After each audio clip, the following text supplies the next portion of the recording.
नमस्कार, स्वागत है आप सभी का। आज के इस वीडियो में अपन एलपीपी को स्टार्ट कर रहे हैं और एलपीपी को अपन इस प्रकार से पढ़ेंगे कि आपका जो फॉर्मुलेशन है या डेफिनेशन से जैसे क्वेश्चन आता है, कॉन्सेप्चुअल वे में सिलेबस को कवर कैसे करना है। और दूसरी बात ये कि आपको ज्यादा चीजें सोल्व करने की जरूरत नहीं पड़ेगी।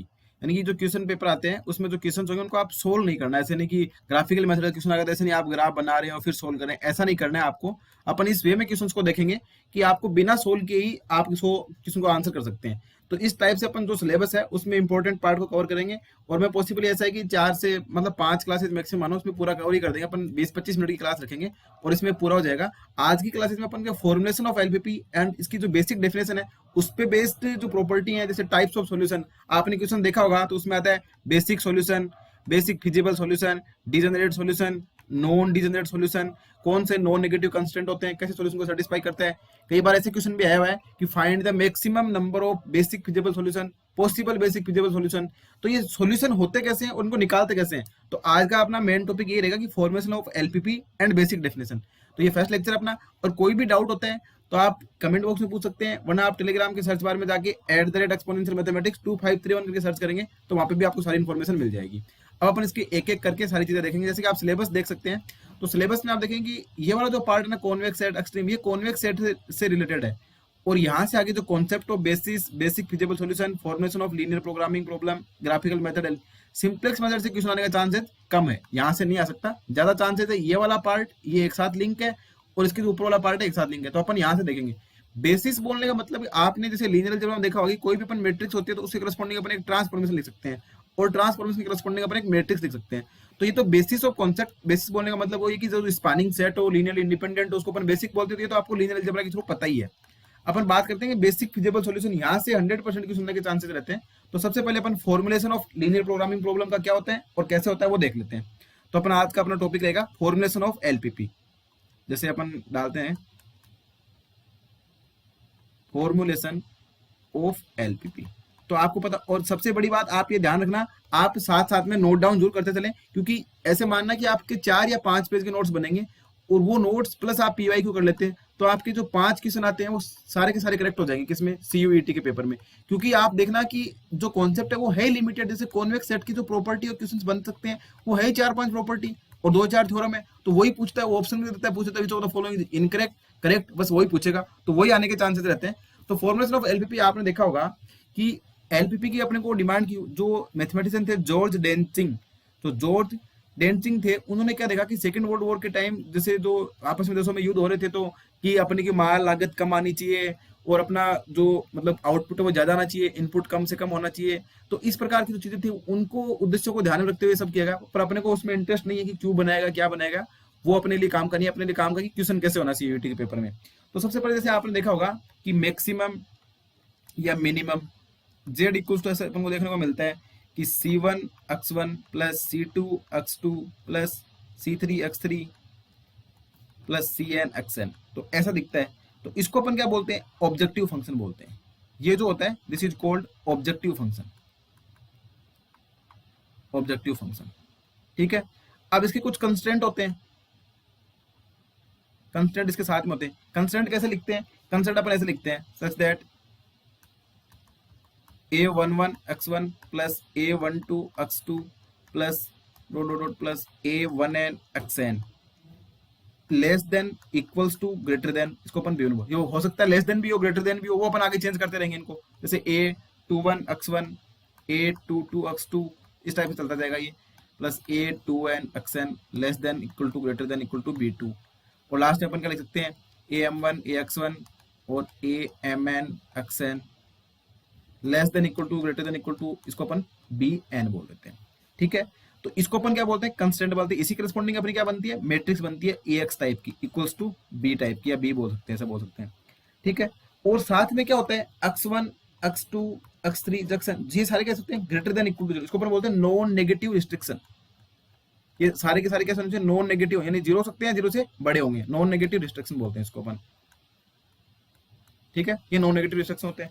और साथ में अब प्रॉब्लम हो सकता है वो मैक्सिमाइजेशन की भी हो सकती है, मिनिमाइजेशन की भी हो सकती है, वो डिपेंड करता है क्वेश्चन में कैसे दे रखा है। और इसके कंस्ट्रक्टर्स होते हैं, और ये सारे कैसे होते हैं, नॉन नेगेटिव वेरिएबल, इसको अपन बोलते हैं नॉन नेगेटिव। अब इसको अपन कॉम्पैक्ट फॉर्म में बोल सकते हैं, ये प्रतिबंध हो गए सारे, इसको प्रतिबंध या कंस्टेंट बोलते हैं, वो ऑब्जेक्टिव फंक्शन हो गया, ये नॉन नेगेटिव रिस्ट्रिक्शन हो गए। अगर इसकी कॉम्पैक्ट फॉर्म लिखी जाए तो अपन इसको ऐसे भी लिख सकते हैं कि मिनिमम या maximum which is Z equals to क्या आ जाएगा, सी एक्स, ठीक है। और अपन क्या लिख सकते हैं, such that A X equals to less than या ग्रेटर देन बी, इसको अपन सिंपली ऐसे बी भी लिख सकते हैं, बी बोल सकते हैं। और क्या होगा, और सारे के सारे एक्स कैसे होंगे, greater than equal to zero होंगे, ठीक है। तो ये इसकी कॉम्पैक्ट फॉर्म होगी। और जो सी होता है इसका मतलब C1 C2 Cn, इसको अपन क्या बोलते हैं, रो वेक्टर। ये क्या होता है, रो वेक्टर होता है। और अगर आप अक्स लिखेंगे तो अक्स इक्वल टू क्या आएगा, x1 x2 xn, ये भी क्या होता है, ये कॉलम वेक्टर होता है, ये कॉलम वेक्टर होता है। ए इक्वल्स टू ए आई जी अपन पता है कोफिशिएंट मैट्रिक्स, ये कोफिशिएंट मैट्रिक्स हो गई। और जो B equals to B1 B2 Bn, ये क्या होता है, ये भी कॉलम वेक्टर होता है, ठीक है। ये तो सिंपली नोटिफिकेशन था कि भाई कैसे लिखते हैं। अब ये जो एलपीपी अपनी है इसका तो फॉर्मुलेशन ऐसा हो गया। अब अपन इसकी बात करेंगे टाइप्स ऑफ सॉल्यूशन, इसकी सॉल्यूशन कैसे लिखते हैं। जैसे अपन टाइप्स ऑफ सॉल्यूशन की बात करते हैं, ठीक है, टाइप्स ऑफ सॉल्यूशन। तो पहली बात तो सॉल्यूशन बोलने का मतलब ही क्या है। अब ये देखो, अपन ने क्या करा, अपन ने मैक्सिमाइज और मिनिमाइजेशन के साथ लिखा कि ये सारे क्या है, कंस्टेंट है। तो कोई भी x1 x2 xn का जो सेट होगा ना, x1 x2 xn ये सेट है, ये अगर इन ये जो कंडीशन दे रखी है इतनी सारी, इनको अगर सेटिस्फाई कर देता है तो वो सॉल्यूशन हो जाएगा। क्योंकि अपनी जो प्रॉब्लम है वो मैक्सिमाइजेशन की है, मिनिमाइजेशन की है, वो जैसी भी है वो प्रॉब्लम के साथ ये कंस्टेंट दे रखे हैं, यानी कि x1 x2 xn की जो भी वैल्यू आएगी उनको अगर सेटिस्फाई करना चाहिए तो वो तो क्या हो जाएगा, सॉल्यूशन हो जाएगा, ठीक है।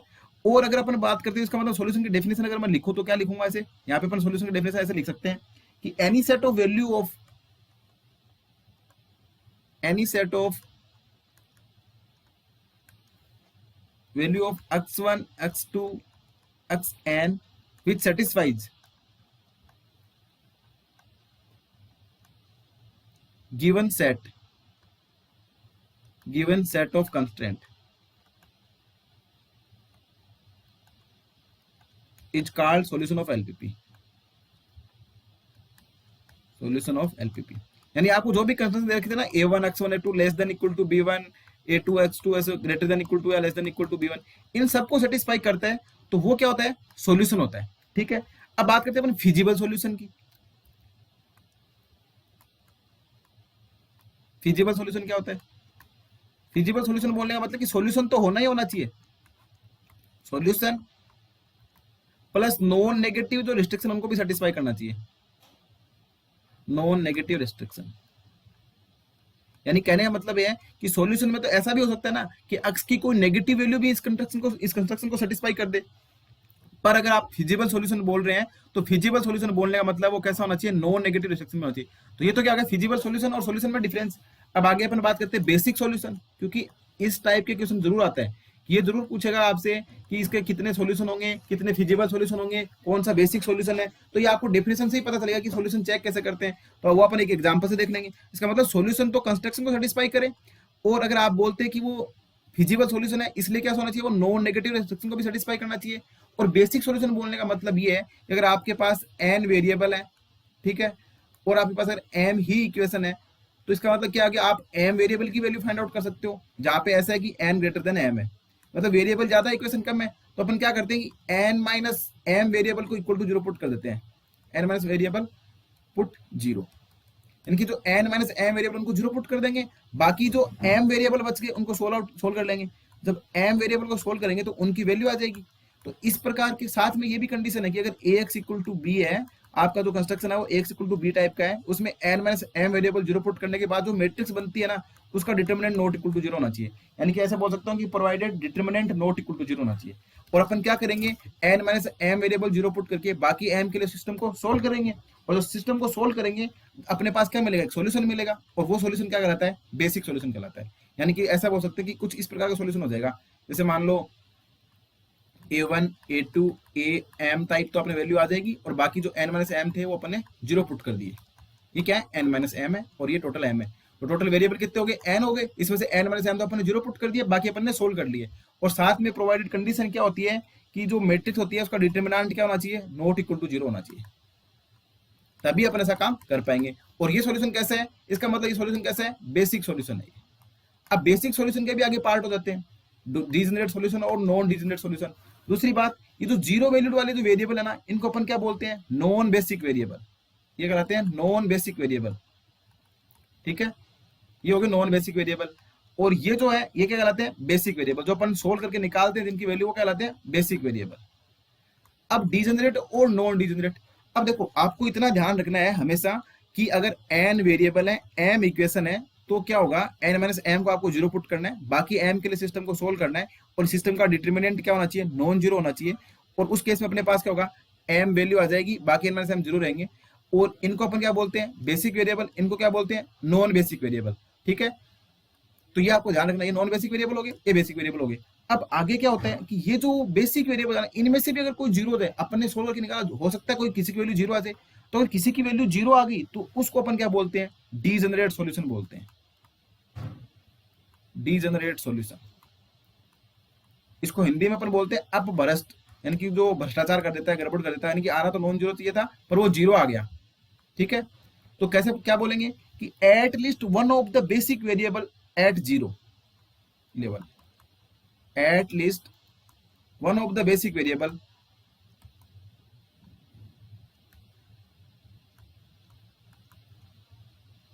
It's zero. एक बेसिक वेरिएबल क्या होना चाहिए, जीरो, क्योंकि अपन जो सोल्व करते हैं उनको क्या बोलते हैं, बेसिक वेरिएबल। ये कैसे नॉन बेसिक वेरिएबल, अगर ये तो जीरो थे ही, और ये अपन अगर इसमें से कोई वेरिएबल जीरो आता है तो क्या कहलाता है वो, then it is called degenerate solution, then it is called degenerate solution.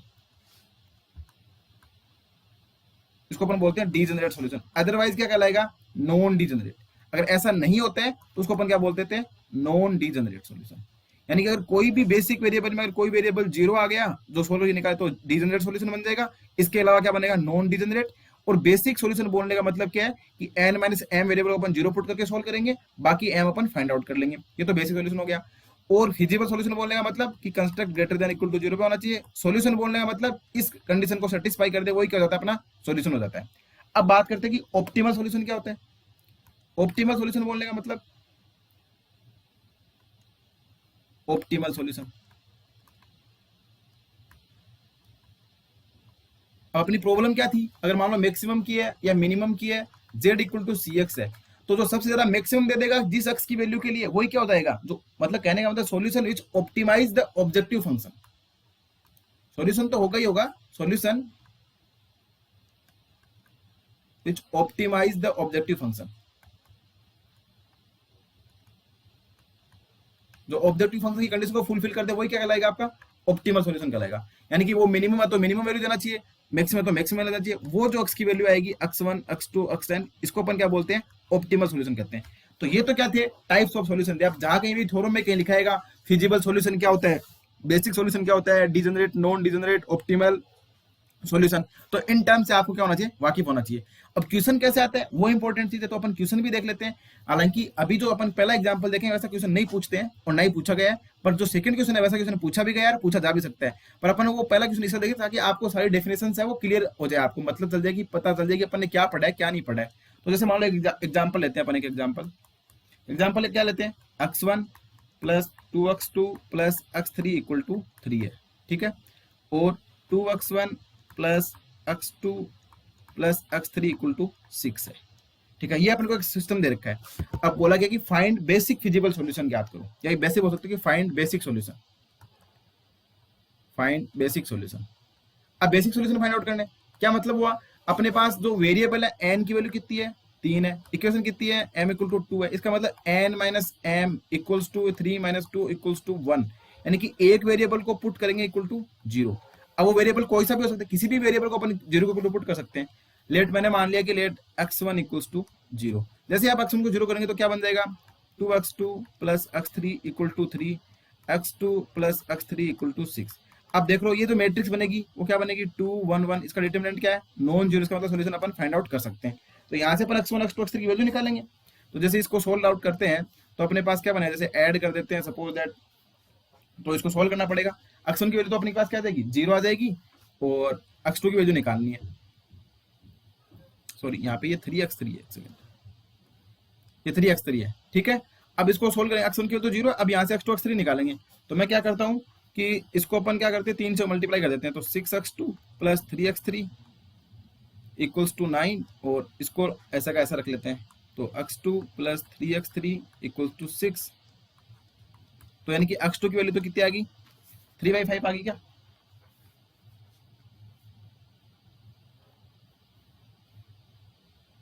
x3 की वैल्यू तो 3/5 आ गई, ठीक है। x2 की वैल्यू, सॉरी, x2 की वैल्यू 3/5 आ गई, और जैसे x2 की वैल्यू इसमें पुट कर देंगे तो अपने पास क्या आ जाएगा, x3 आ जाएगा, वो कितना रहा 9/5, x3 इक्वल टू आ गया 9/5।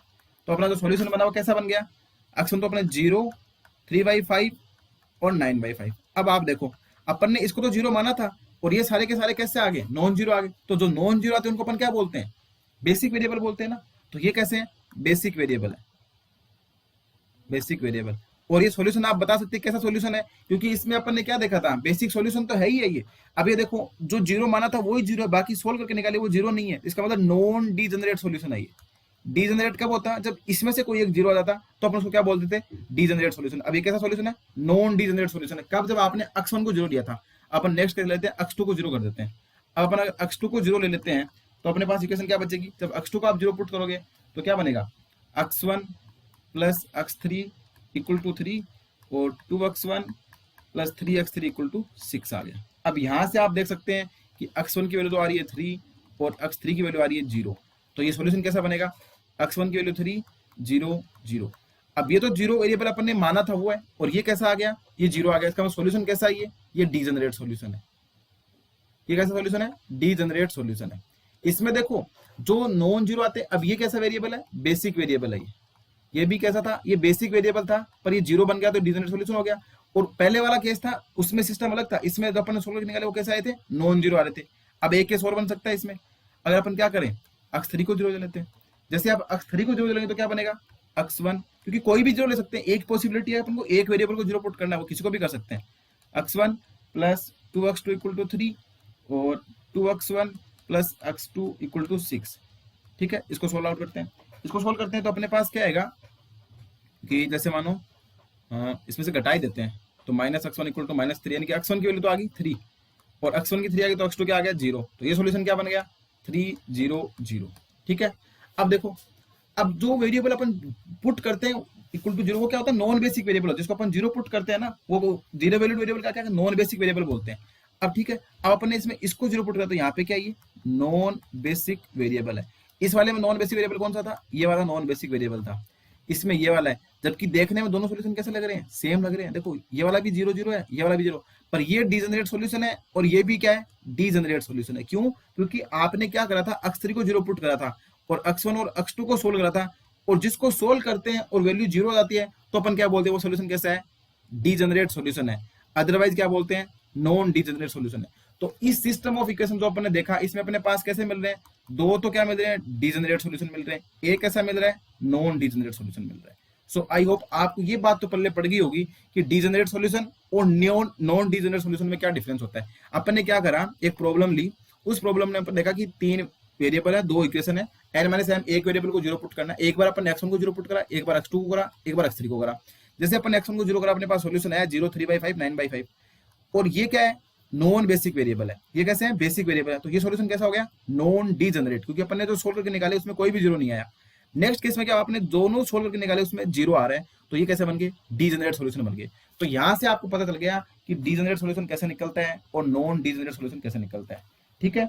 अब अपन को बोलता है बेसिक सॉल्यूशन, तो पहला वाला तो क्या था, बेसिक सॉल्यूशन था। अब ये बेसिक फिजिबल सॉल्यूशन, अगर मान लो अपने 3 सॉल्यूशन निकाले, अगर आप कैसे पूछे कि बेसिक सॉल्यूशन पूछा ना किसी की बेसिक सॉल्यूशन लिखो, तो बेसिक सॉल्यूशन तो कौन से हो गए, सारे के सारे बेसिक सॉल्यूशन ही हो गए। बेसिक सॉल्यूशन बोलने का मतलब अपन n-m 0 पुट के सोल्व करें तो क्या आएगा, 0, 3/5, 9/5, एक तो ये बन गया, एक बन गया 3, 0, 0, एक बन गया 3, 0, 0। अब आप ऐसे बोलेंगे कि दोनों सेम सेम लिख दिए, पर दोनों सेम सेम नहीं है, क्योंकि एक में नॉन बेसिक वेरिएबल ये है और एक में नॉन बेसिक वेरिएबल ये है। तो ये डिफरेंस है, ध्यान रखना ऐसी चीजों का। अगर आपको बोलता है कि बेसिक फिजिबल सॉल्यूशन कौन से होंगे, फिजिबल सॉल्यूशन बोलने का मतलब क्या होना चाहिए कि non constant, non negative restriction होना चाहिए, सारे के सारे नॉन नेगेटिव, कोई भी नेगेटिव नहीं है, इसका मतलब ये एज इट इज ऐसा कैसे रहेगा, तो सारे के सारे कैसे हैं, बेसिक फिजिबल सॉल्यूशन भी है। अगर आप बोले कि डीजेनरेट सॉल्यूशन बताओ, तो बोलता है कि डीजेनरेट सॉल्यूशन, तो डीजेनरेट सॉल्यूशन दो आए थे, कौन से आए थे, 300 और 300। ध्यान रखना ये दोनों अलग अलग हैं, सेम नहीं है। क्यों नहीं है सेम, क्योंकि एक में नॉन बेसिक वेरिएबल ये वाला है और एक में नॉन बेसिक वेरिएबल ये वाला है, ठीक है। अब अपन बात करते हैं नॉन डीजेनरेट सॉल्यूशन। तो नॉन डीजेनरेट सॉल्यूशन कौन सा है, वो सिर्फ आपके पास एक ही है नॉन डीजेनरेट, कौन सा, 0, 3/5, 9/5। तो आई होप आपको ये बात पल्ले पड़ गई होगी कि इस क्वेश्चन से आप समझ पा रहे हैं कि कैसे बेसिक वेरिएबल, कैसे नॉन फिजिबल सॉल्यूशन, कैसे डीजेनरेट सॉल्यूशन देखते हैं। तो इस क्वेश्चन से आपको पूरी डेफिनेशन क्लियरिफिकेशन हो गया। अब अपन बात करते हैं आगे किस चीज की। अब आगे देखते हैं कि एक क्वेश्चन ऐसा आया हुआ है पेपर में एक बार, और ऐसा फिर से भी आ सकता है, तो उस क्वेश्चन को करने के बाद आपके सारे कॉन्सेप्ट क्लियर हो जाएंगे। जैसे मैं आपको क्वेश्चन लिख के देता हूँ, पहला क्वेश्चन अपन ये कर लेते हैं, बाकी क्वेश्चन प्रैक्टिस पीवाई क्यों आप सोल्व करेंगे ना, अब आपके इस टाइप से क्वेश्चन है वो सारे हो जाएंगे। क्वेश्चन क्या है, फाइंड, पहले लिखता हूं मैं, मैक्सिमम बेसिक सॉल्यूशन, ठीक है। दूसरा number of basic solution, maximum कितने हो सकते हैं, और नंबर ऑफ बेसिक सॉल्यूशन, कि बेसिक सॉल्यूशन कौन से होंगे, बेसिक सॉल्यूशन। तीसरा अपन लिखते हैं number of degenerate solution, number of degenerate solution. चौथा क्वेश्चन अपना है number of non degenerate solution, ठीक है। और प्रॉब्लम दे रखी है आपको x1 plus 2x2 plus 3x3 plus 4x4 equals to 4 and 2x1 plus x2 plus x3 plus 3x3 equals to 2, 3x4 equals to 2, ठीक है। अब यहां से आपको पता लग रहा है कि n इक्वल टू वेरिएबल तो कितने हैं, 4 है, और जो इक्वेशन है m इक्वल टू कितनी है, 2 दे रखी है। तो n माइनस m करने पे इसका मतलब दो वेरिएबल को अपन क्या पुट करेंगे, 0 करेंगे, तो यानी कि 2 वेरिएबल पुट 0, दो वेरिएबल को 0 पुट करेंगे। अब हो सकता है आप कोई भी दो वेरिएबल को 0 पुट करेंगे, इसका मतलब बेसिक सॉल्यूशन मिलेगा। और साथ में ध्यान रखना डिटरमिनेंट क्या आना चाहिए, नॉन जीरो आना चाहिए। सपोज दैट आप x1 और x2 को 0 पुट करते हैं, तो ये देखो ये 9 माइनस का 4, ये वाली मैट्रिक्स नॉन जीरो बना रही है, इसका मतलब x1 x2 को 0 पुट करने पे आपके पास सॉल्यूशन कैसा मिल रहा है, बेसिक सॉल्यूशन मिल रहा है, ठीक है। एक सॉल्यूशन हो गया। प्लस आप क्या करो, आप x1 x2 को, मतलब मैं ऐसे बोलना चाहूँ कि x1 x2, अब आप x1 और x2 को सोल्व कर लेते हैं, इन दो को 0 पुट कर देते हैं। सपोज x3 और x4 को 0 पुट करते हैं, अपन x1 x2 को सोल्व करते हैं, मतलब x1 और x2 को सोल्व करेंगे तो ये मैट्रिक्स बन रही है, यानी कि 1 2 और 2 1। अब इसका डिटरमिनेंट कैसा है, नॉन जीरो, क्योंकि ये दो वेरिएबल तो मैंने 0 पुट कर दिया, x3 और x4 तो, और x1 और x2 को सोल्व कर रहे हैं, तो यहाँ से सोल्यूशन मिल जाएगा। सोल्व नहीं करना है अपन को, देखना है कि मिलेगा कि नहीं मिलेगा, तो यहाँ से सोल्यूशन मिल जाएगा, ठीक है। अब मान लेता हूँ मैं x1 और x3 को सोल्व करता हूँ, x2 और x4 को 0 करता हूँ। जैसे ही आप x1 और x3 को सोल्व करते हैं तो क्या मिलेगा, मैट्रिक्स 1 3 2 1, तो इसका डिटरमिनेंट भी नॉन जीरो, तो यहाँ से भी सॉल्यूशन मिल जाएगा, तो एक सॉल्यूशन यहाँ से मिल गया। x1 और x4 को लेंगे तो आप देखेंगे कि यहाँ पे 1 4 2 3, तो इसका डिटरमिनेंट भी नॉन जीरो, तो x1 और x4 के करस्पॉन्डिंग आपको सॉल्यूशन मिल जाएगा, x1 x4 में भी मिल गया एक सॉल्यूशन। यानी इस केस में आपने क्या करा, x2 और x3 को 0 पुट कर दिया, ठीक है। नेक्स्ट चलते हैं, नेक्स्ट में क्या करता हूँ, x1 और x4 को 0 करता हूँ, x2 और x3 के लिए सोल्व कर लेता हूँ, तो इसका डिटरमिनेंट भी आपको क्या दिख रहा है, नॉन जीरो दिख रहा है, यानी कि x2 और x3 के करस्पॉन्डिंग मुझे एक सॉल्यूशन मिल गया। प्लस अब अपन क्या करते हैं, x2 और x4 कर देते हैं, x1 और x3 को 0 पुट कर देते हैं, तो इस केस में भी क्या मिल गया मेरे को, नॉन जीरो सॉल्यूशन मिल गया। अब अपन क्या कर लेते हैं, x1 और x2 को 0 कर देते हैं, x3 और x4 ले लेते हैं, तो इस केस में भी नॉन जीरो सॉल्यूशन मिल रहा है, और कोई पॉसिबिलिटी बन नहीं रही। इसका मतलब टोटल जो मैक्सिमम बेसिक सॉल्यूशन कितने बन सकते हैं, 6 बन जाएंगे। अब नंबर ऑफ बेसिक सॉल्यूशन, अब ये सारे सारे सोल्व करने पे कोई दिक्कत नहीं आ रही, तो टोटल कितने बेसिक सॉल्यूशन होंगे, नंबर ऑफ बेसिक सॉल्यूशन भी कितने होंगे, तो मैक्सिमम 6 है, तो ये भी क्या आ जाएंगे, 6 आ जाएंगे। अपन देखो बिना सोल्व करे बता दिया कि बेसिक सॉल्यूशन कितने बनेंगे। अब देखो, अब कोई ऐसे बोलेगा कि बेसिक सॉल्यूशन कैसे निकालेंगे, कैसे निकालने पड़ेंगे, क्या अपन निकालना चाहो तो निकाल भी सकते हैं, पर यहाँ पे निकालने की जरूरत नहीं पड़ी। क्यों जरूरत नहीं पड़ी, अपन ने देखा कि दो वेरिएबल को 0 पुट कर दो, बाकी जो दो वेरिएबल बचते हैं उनकी जो मैट्रिक्स बना के देखी, उसका डिटरमिनेंट नॉन जीरो, इसका मतलब जीरो तो कभी सॉल्यूशन हो नहीं सकता, तो अपन सॉल्यूशन फाइंड आउट कर सकते हैं, दो इक्वेशन दो वेरिएबल सॉल्यूशन निकाल सकते हैं, और इस टाइप के सॉल्यूशन को अपन क्या बोलते हैं, बेसिक सॉल्यूशन बोलते हैं। इसका मतलब अपने को क्या मिल गया, बेसिक सॉल्यूशन, इस वेरिएबल से इस वेरिएबल से इस वेरिएबल से यहाँ से क्या मिलेंगे अपने को, बेसिक सॉल्यूशन मिलेंगे। तो टोटल बेसिक सॉल्यूशन मैक्सिमम कितने हो सकते हैं, 6, और ये भी कितने 6। अब इसको आप ऐसे भी देख सकते हो कि नंबर ऑफ वेरिएबल कितने थे, 4, अपने को 2 को 0 पुट करना है, तो 4 C2, यानी कि 6 कंडीशन बन रही थी।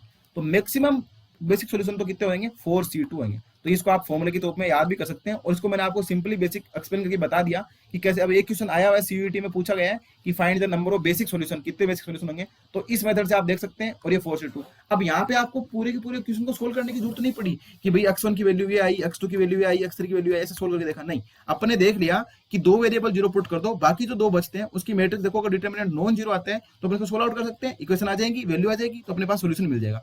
तो पहले दो तो आंसर हो गए। अब बात करते हैं डीजेनरेट और नॉन डीजेनरेट सॉल्यूशन कैसे निकालेंगे। अब देखो, डीजेनरेट और नॉन डीजेनरेट सॉल्यूशन निकालने के लिए अपन नेक्स्ट पेज पे एक बार क्वेश्चन को फिर से लिख लेते हैं।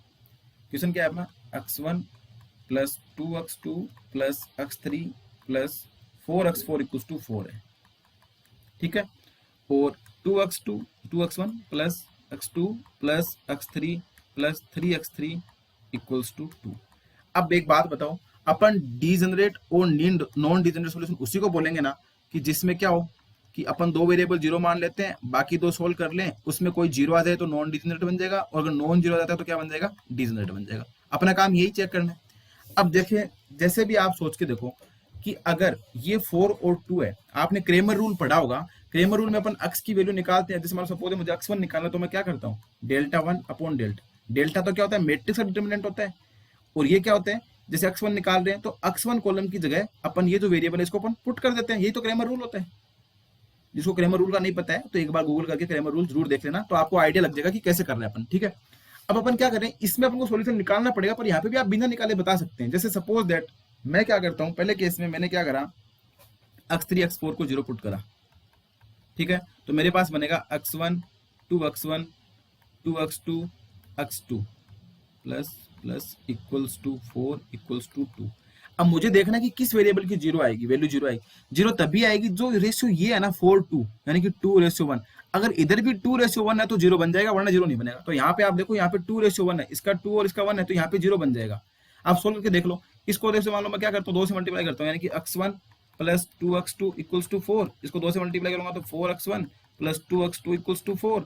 घटा देता हूँ, माइनस माइनस प्लस माइनस, तो ये भी जीरो, ये भी, यानी कि x1 की वैल्यू क्या आ गई, जीरो आ गई। तो जीरो आ गया ना। जैसे x1 की वैल्यू जीरो आ गई, x2 की वैल्यू 2 आ गई, तो सॉल्यूशन क्या बन जाएगा, 0 2 0 0।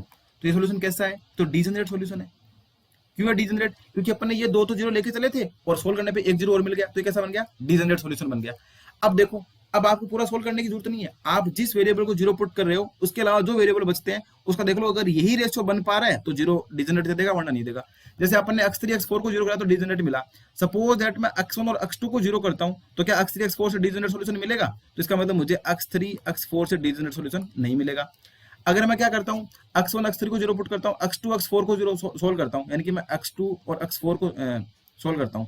सपोज दैट मैं x2 x4 को सोल्व करता हूँ, तो ये 2 1 है, ये 4 थी, तो देखो 2 1 आ गया। जहां जहां ये वाला वेरिएबल आएगा वहां क्या बनेगा, मुझे जीरो सॉल्यूशन मिलेगा। तो इस केस में मुझे डीजेनरेट सॉल्यूशन मिल जाएगा। ऐसे ही आप चेक कर सकते हैं कि जैसे मान लो मैंने क्या करा, x3 x4 को सोल्व करा, x2 x4 को सोल्व करा, ठीक है।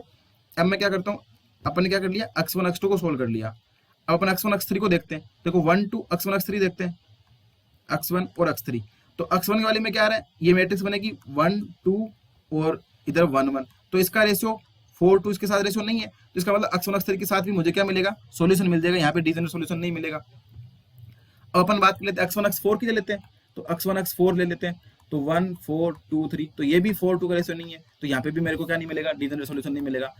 और अगर आप बाकी में जिस केस में भी 2x2 ये वाला कॉलम आ जाएगा उसमें मिल जाएगा। जैसे अब x2 को आप इसके साथ लेंगे तब भी मिलेगा, इसके साथ लेंगे तब भी मिलेगा, तो टोटल जो डीजेनरेट सॉल्यूशन है वो 3 मिलेंगे।